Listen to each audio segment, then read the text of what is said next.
If we want to get rid of abortion, then that needs to be at least the bare minimum staple of allowing a woman to seek that health care so they don't have to carry their rapists or abusers or, incestual father's child.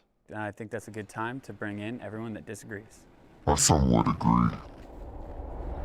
Why do you guys believe that it should not be legal in cases of assault? I think that this is the issue that the pro-life side struggles with the most. And I will concede that for sure. Because I can't imagine what that would be like to go through that or to experience that. And none of us can if we haven't experienced it. And it is an awful situation. And I think the pro-life side should have more empathy for that and more understanding.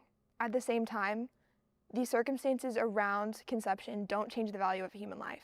You've heard it said, like, you can't tell which child was conceived through rape and which one wasn't. Their life is still just as valuable, even in awful, awful circumstances. We don't execute the child, the innocent child, for the father's crime. Also, abortion for assault often protects the predators when they go to have a woman have an abortion to cover up their crime. But also, one thing that many people don't consider is that rape is trauma. It brings trauma upon a woman, but abortion also brings trauma upon a woman. And post-abortion syndrome is a very real thing. And so regardless of the circumstances, abortion always destroys an innocent child, and abortion always harms a woman. So to have a woman who was a rape victim have an abortion, it's basically putting double trauma on her. And so she really needs healing and help.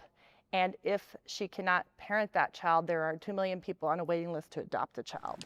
And so the most merciful thing and loving and compassionate thing as for the child and the woman is for her to give life to that child and to help the mother in her time of need.